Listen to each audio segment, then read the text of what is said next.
Hello दोस्तों, तो कैसे हो आप। आज की जो वीडियो है वो हमारी है गंगाराम हॉस्पिटल के ऊपर।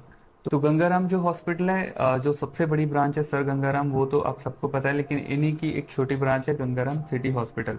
यहाँ पे मैं लास्ट वीक इंटरव्यू देने के लिए गया था, तो वहाँ पे इंटरव्यू का मेरा एक्सपीरियंस कैसा था, क्या क्या क्वेश्चन उन्होंने मुझे पूछे, तो वो सारे चीज़ों के बारे में आज की वीडियो में हम बात करने वाले हैं।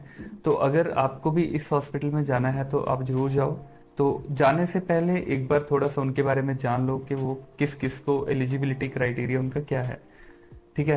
सबसे पहले गंगाराम हॉस्पिटल की बात करें तो ये सिटी हॉस्पिटल है, मेन गंगाराम हॉस्पिटल नहीं है। ये जो हॉस्पिटल है ये बिल्कुल करोलबाग मेट्रो स्टेशन के पास में पड़ता है। अगर आप जाना चाहते हो इंटरव्यू देने के लिए तो डायरेक्ट करोलबाग मेट्रो स्टेशन पे उतरोगे तो आप सीधा उसी हॉस्पिटल के आगे उतर जाओगे।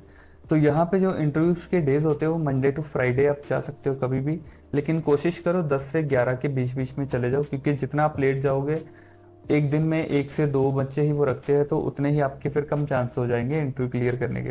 ठीक है। क्लियर कर भी लोगे तो भी आपको फिर लेंगे नहीं, क्योंकि अगर आपसे पहले 2-3 हायर कर लिए तो फिर आपका चांस जो है 0 हो जाएगा। तो यहाँ पे अगर मेल की बात करी है तो जो इन्होंने मुझे बताया था कि 2080 वाला जो सिनेरियो है जो कि एम्स ने चला रखा है वो इन्होंने भी चला रखा है। तो बोल रहे थे कि 20% हम मेल लेते हैं, 80% हम फीमेल रखते हैं। तो वैसे तो जो टोटल नर्सेज है इनके पास लेस देन 100 ही है, इससे ज़्यादा इनके पास नर्सेज नहीं है, क्योंकि ये हॉस्पिटल बहुत ज़्यादा बड़ा भी नहीं है। लेकिन स्टिल अगर आप फीमेल हो तो आप जा सकते हो, मेल है तो भी आप जा सकते हो। लेकिन थोड़ा सा वही, अगर उनके पास जितने मेल होंगे उनमें से अगर कोई जाएगा तो आपको रखेंगे, ऐसा वाला सीन है। तो इनकी जो सैलरी पैकेज है वो 20 से 22 हज़ार है, लेकिन मोस्टली मैंने जो देखा है कि ये भी एक्सपीरियंस वाले को ही हायर करते हैं। लेकिन ऐसा नहीं है कि फ्रेशर को लेते नहीं, फ्रेशर को भी लेते हैं, लेकिन अगर आप इंटरव्यू क्लियर कर लेते हो तो इनके जो क्वेश्चन पेपर है वो 15 क्वेश्चन का आपको एक क्वेश्चन पेपर आएगा। तो इसमें जो ज्यादातर क्वेश्चन थे वो थे इलेबोरेशन के लिए, जैसे आपको वाइटल साइन दिए हैं तो उसकी नॉर्मल वैल्यू लिखो पूरी, है ना, जैसे 5 के 5 वाइटल साइन, उनकी नॉर्मल वैल्यू और उनको कौन कौन सा ऑर्गन जो है वो कंट्रोल करता है, ऐसे टाइप के, है ना। तो प्रेशर अल्सर के लिए जैसे क्वेश्चन था, तो प्रेशर अल्सर के लिए भी ऐसा था, आपको रीजन लिखना था, कॉज लिखने थे किस वजह से हो सकते हैं, फिर उसको प्रिवेंट कैसे कर सकते हो। तो काफी लंबा क्वेश्चन पेपर बना लगता था, लेकिन इवन 15 क्वेश्चन का ही पेपर था इनका। तो अगर आप जाना चाहते हो तो जरूर जाके आप इंटरव्यू क्लियर कर सकते हो। तो अगर आपकी इंटरव्यू क्लियर हो जाती है या फिर अगर आपका पेपर क्लियर हो जाता है तो वो आपको ले लेंगे।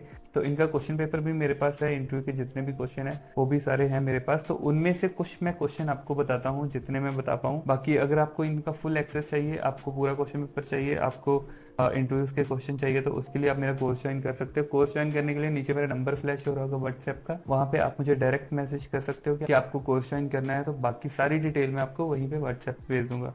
बाकी कोर्स की जो प्राइस है वो मैंने कम कर रखी है इस मंथ में। अगर आप करना चाहते हो तो बहुत अच्छा मौका है, आपके जाते ही कोर्स ज्वाइन करने के बाद विद इन 7 डेज आपको मैं रेडी करके हॉस्पिटल में भेज दूंगा। उसके बाद आपकी जो सैलरी है वो 22 हज़ार से नीचे लगने वाली नहीं है, 22 से ऊपर 25-27 तक जा सकती है, उससे नीचे नहीं आएगी। हॉस्पिटल किस किस में वैकेंसी चल रही है वो मैंने आपको बताना है, मैंने आपको भेजना है, जहाँ पे भी मैं अपने हिसाब से भेजूंगा विद रेफरेंस। ठीक है। तो अभी हम बात करते हैं क्वेश्चंस की। अगर आप डायरेक्ट हॉस्पिटल में जाना चाहते हैं तो कोई प्रॉब्लम नहीं है।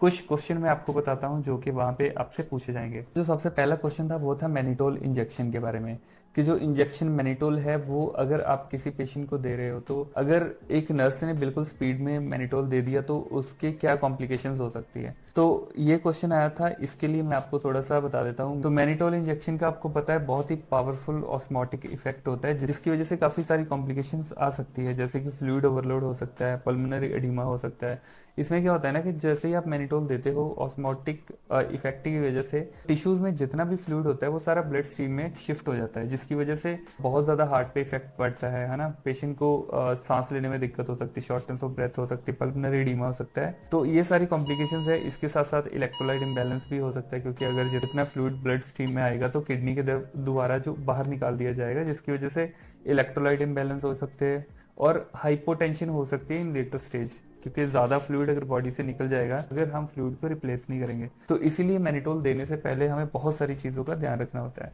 उसके बाद जो सेकंड क्वेश्चन था बीएलएस के ऊपर था। बीएलएस की फुल फॉर्म पूछी थी इन्होंने, बीएलएस और एसीएलएस में डिफरेंस क्या है वो भी उन्होंने पूछा था। तो ये आप जरूर पढ़ लेना। BLS क्या है, बेसिक लाइफ सपोर्ट है। ACLS क्या है, एडवांस कार्डियोवैस्कुलर लाइफ सपोर्ट होता है। पेपर में फुल फॉर्म इसकी पूछी थी, लेकिन आपको थोड़ा सा इसके बारे में जरूर पढ़ के जाना है, क्योंकि आपको इंटरव्यू के दौरान भी ये पूछ सकते हैं। उसके बाद एक CPR रेशो इन्होंने पूछी थी 30:2, उसका राइट आंसर है। आपको 4 ऑप्शन दे देंगे। इसके बाद एक कंप्रेशन रेट जो है वो भी BLS में ही पूछा था। कंप्रेशन रेट आपको पता है 1 मिनट के 100 to 120 कंप्रेशन होते हैं, 1 मिनट में होते हैं हमारे, ठीक है। उसके बाद नेक्स्ट जो क्वेश्चन था वो था लेसिक्स। अगर कोई पेशेंट को चल रहा है, तो एक नर्स है जो उसको कंटिन्यू पेशेंट को देख रही है, पेशेंट को लेसिक चल रहा है, कौन सी कॉम्प्लिकेशन है जो पेशेंट को हो सकती है, ठीक है। 4 ऑप्शन इसमें दी थी। तो ऑप्शंस थी हाइपरकैलीमिया, हाइपरटेंशन, हाइपरकैल्सीमिया और हाइपोकैलीमिया। तो हाइपोकैलीमिया इसका जो है राइट आंसर है। हाइपोकैलीमिया मतलब पोटेशियम का कम हो जाना। लेसिक्स चलता है, आपको पता है लेसिक्स जो है लूप डायूरेटिक होते हैं, इसके साथ पूरा इलेक्ट्रोलाइट इम्बैलेंस हो जाता है अगर हम उसको रिप्लेस नहीं करेंगे, क्योंकि यूरिन के साथ साथ आपका पोटेशियम सोडियम भी बॉडी से निकल जाता है। अभी इस कंडीशन में क्या होगा कि रेगुलर अगर पेशेंट की 200, 250, 150 ऐसे यूरिन आउटपुट आ रही है, तो उसके बाद ना जो इलेक्ट्रोलाइट बैलेंस है वो जरूर होता है, चाहे वो आप ABG करके चेक करते हो, चाहे वो आप लैब में पोटेशियम बेच के चेक करवाते हो, तो आपको हाइपोकैलीमिया जरूर मिलेगा। उसके बाद उसको फर्दर इवेल्युएट करके आपको उसको रिप्लेस करना होता है ना।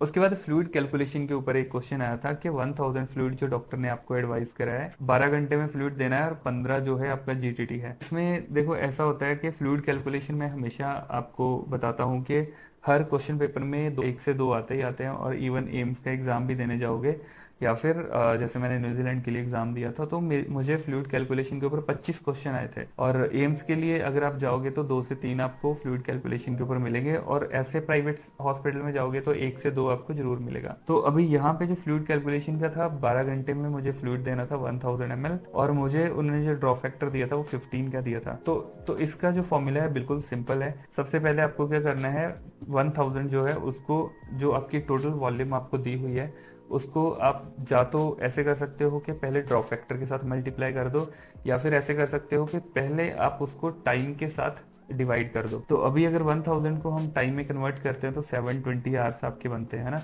तो अभी अगर आप 1000 जो है उसको डिवाइड करते हो 720 के साथ, तो आपका आंसर जो है 1.3 आता है। अब इसको आप अगर मल्टीप्लाई कर देते हो 15 के साथ जो कि ड्रॉप फैक्टर है, तो आपका 20.8 आता है। वही अगर आप ऐसे चाहो कि मैं 1000 उसको पहले ड्रॉप फैक्टर के साथ मल्टीप्लाई कर दूं, तो वैसे भी आप कर सकते हो। ऐसे अगर आप करोगे तो 15,000 आपका टोटल आएगा। तो 15,000 को आप डिवाइड करते हो 720 के साथ, तो भी आपका 20.8 आएगा। तो दोनों साइड से आप कैसे भी जा सकते हो। तो इसका जो ड्रॉप पर मिनट में आता है वो होता है 20.8। तो आपको आंसर में या तो 20 आएगा या 21 आएगा, दोनों में से जो भी आपको आंसर में आता है आप दोनों में से किसी पे भी टिक कर सकते हो। तो ड्रॉप फैक्टर निकालने का बहुत ही इजी है, मैंने ऑलरेडी आपको इसमें बता भी दिया है कैसे आपको करना है। तो जो नेक्स्ट इनका क्वेश्चन था वो था डेक्यूबाइटिस अल्सर के कॉज और उसकी प्रिवेंशन के लिए। तो इसमें उन्होंने पूरा दिया था आपको कि आपको लिख के बताना है, मतलब लिखना है इसको कितना है ना। तो लिखने में जो मैंने तो लिख दिया, मुझे पता था। तो आपको भी अगर नहीं पता तो मैं आपको बताता हूँ, अगर आपको पता है तो बहुत अच्छी बात है, ठीक है। अभी अगर देखो इसके कॉज की बात करें तो बहुत सारे कॉज है, आप अपने दिमाग से जो भी आपके दिमाग में आ रहा है आप लिख सकते हो। तो प्रोलॉन्ग प्रेशर हो गया, या फिर इमोबिलिटी हो गया, पुअर न्यूट्रिशन हो गया, मॉइस्चर हो गया, फ्रिक्शन हो गया, है ना। तो ये सारे, या फिर कई बार इनकॉन्टिनेंस हो गया, तो उसकी वजह से भी पेशेंट को बेड सोर हो सकते हैं। अभी प्रिवेंशन की बात करें तो अभी जितने भी आपने कॉज बताए हैं ये सारे की आप प्रिवेंशन में कन्वर्ट कर दो। प्रोलॉन्ग प्रेशर है तो साइड दिलवानी है, ठीक है। इमोबिलिटी है तो थोड़ी थोड़ी मोबिलाइजेशन करवानी है। पुअर न्यूट्रिशन है तो अच्छा न्यूट्रिशन देना है। मॉइस्चर अगर ज्यादा है तो उनको नीचे थोड़ा सा सोक करके रखना है पेशेंट को, है ना। मॉइस्चर को कम करना है, मैनेज करना है। फ्रिक्शन है तो फ्रिक्शन को कम करना है। इनकॉन्टिनेंस है तो उस चीज़ के लिए आप फ्रीक्वेंट पेशेंट को चेंज करना है, उनकी जो नीचे हाइजीन बना के रखनी है ना, ये सारी चीज़ें।